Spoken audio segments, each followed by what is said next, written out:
Okay, now that I've completed the inspection, I have all the necessary data and measurements. Let's go ahead and take a seat at your kitchen table.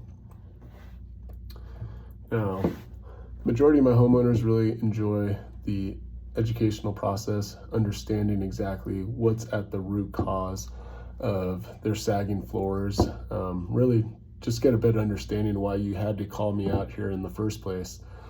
So I have a few clips that we'll go over, as well as some illustrations and slides that can help explain exactly why this is happening to your home, what options you have, and what the Groundworks permanent solution is for you. So your floor framing system is consisted of three components. You have your columns, beams, and floor joist. Now, one of the issues can be that your columns are settling.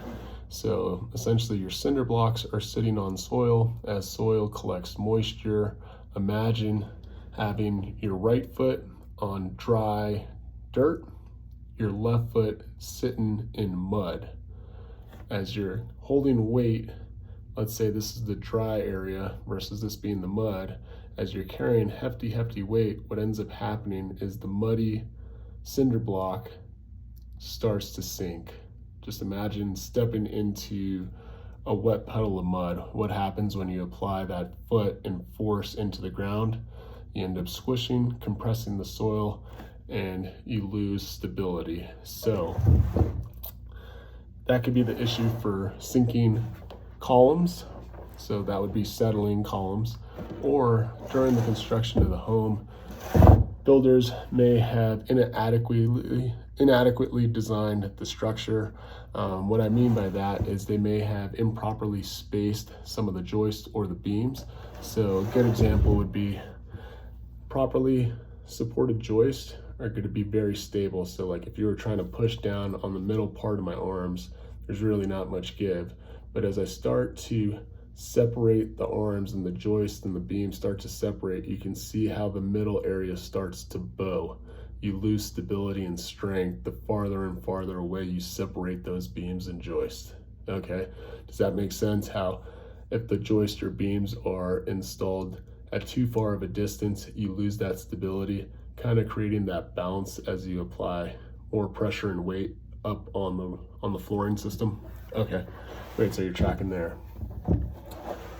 Then another culprit is going to be actual damage to the lumber. So the crawl space is a breeding ground for moisture and wetness. As moisture builds up, it goes ahead and attacks the porous lumber. So you could potentially have wood rot if you have groundwater seepage, extremely moist soil. It's just a breeding zone for mold and rot to expand through the material. So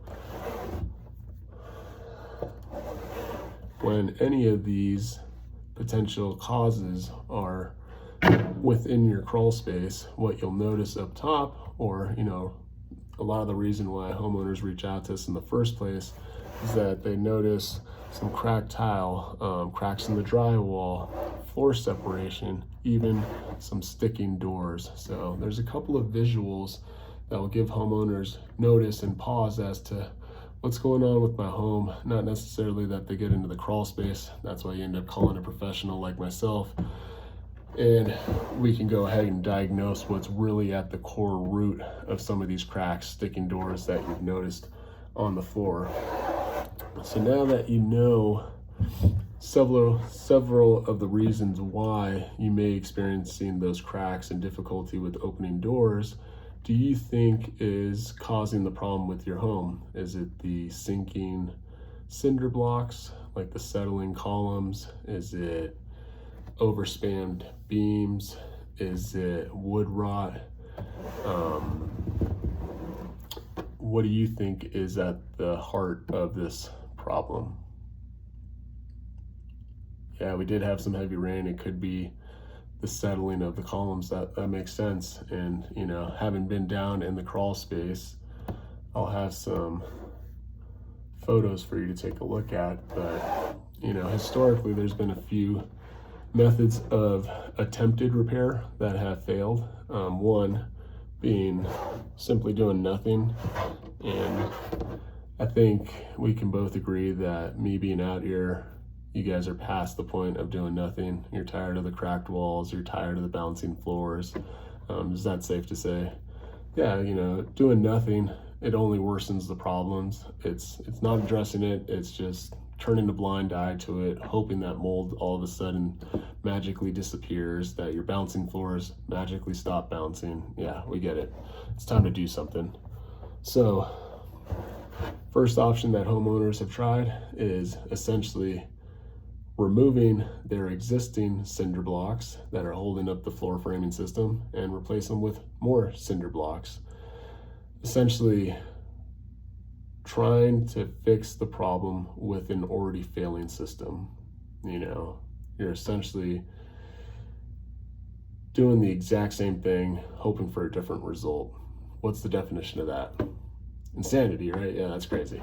So, is it safe to say that we will not be trying to reintroduce an already failing system into the crawl space of your home? Is that safe to say? Okay. Next, the thought would be maybe we don't have to replace the cinder blocks, but let's go ahead and shimmy in some piece of lumber underneath the floor framing system and in between the cinder blocks. Essentially, you're giving yourself a false sense of additional support. It may help initially with the bouncing of the floors, but you're not doing anything better than playing Jenga with your home. These little compressed blocks of wood, maybe they're temporarily as a band-aid on a bullet wound, but eventually over time, the framing floor system and the sheer weight of your house is going to compress that wood back to nothing. You're really rolling the dice, not addressing the issue or the concern whatsoever, and you're looking at rolling the dice, playing a game of Jenga with your home. Does that sound like a permanent solution for you? No? Okay. Third, and this one you typically do see quite a bit, especially with homeowners that are looking to repair the problem with a do-it-yourself approach. The thought is, let's go ahead and just grab some light-duty jacks. I can go ahead and put them down in the crawl space, help lift the home. Now, light-duty jacks are a great product, just simply being used in the wrong application. If I were trying to lift my car temporarily, sure, I would use a jack. But if I were to go ahead and change my oil, I would have the jack lift the car until I could put it on a more permanent solution, like a ramp. Then I'd remove the jack prior to me getting under the car. Do you think it's safe to use a car jack for the weight of your home? No, that doesn't sound like that's a permanent solution by any means. In addition, where are they using the jack? How do you know that you're applying the hydraulic pressure to the right portion of the beam? How do you know you're not introducing another problem while attempting to temporarily resolve the first issue, right? So let's go ahead and remove that off the table. Is that safe to say you're not going to go to AutoZone or any of the local car shops to try to buy hydraulic jacks? Okay, yeah. We're on the same page. We want this to be permanently resolved. You don't want to be worrying about this anymore. It's time for us to provide you with Groundworks' permanent solution. So our engineering department has provided us with a very short clip that will detail our permanent solution at a very high level. Afterwards, I can go ahead and dig in a little further on the details. So let's go ahead and watch the clip. The floor framing system in your crawl space is designed to support the weight of the floors and walls above. Over time, this system can weaken, causing the load-bearing beams and floor joists to sag.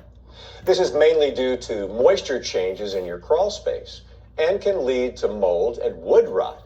leaving you with embarrassing cracks in the drywall, frustrated with floors that slope or bounce as you walk across them, and doors that won't open and close properly. The Settle Stop floor support system will permanently stabilize the failing beams and floor joists.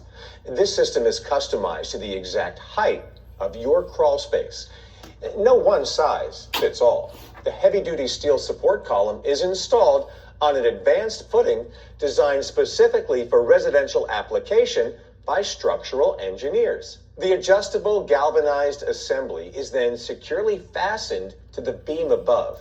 It will never rust and provides the opportunity to raise the floors and walls back towards their original position. Unlike traditional methods, the unique Settle Stop floor support system will handle vertical loads more than double the weight from a typical house, ensuring stable floors and walls above, giving you peace of mind that your home is now on a safe and solid foundation.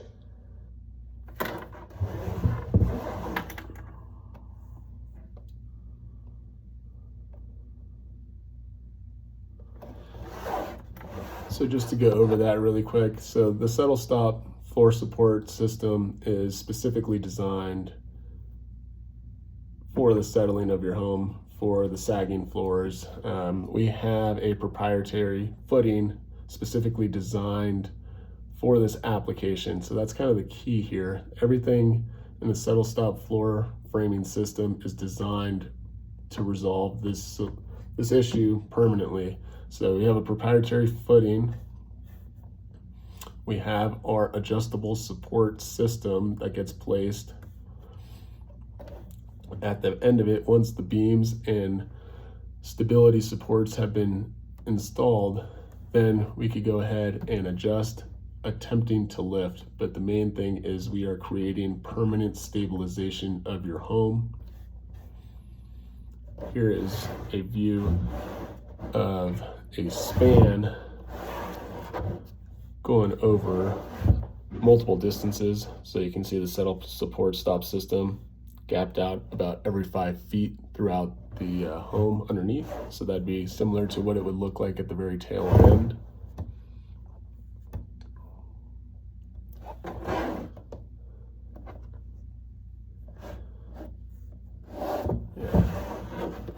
So with this being potentially what everything would look like at the very tail end of the project, how do you feel about Groundworks floor framing system providing you with the permanent solution that you're looking for? Awesome.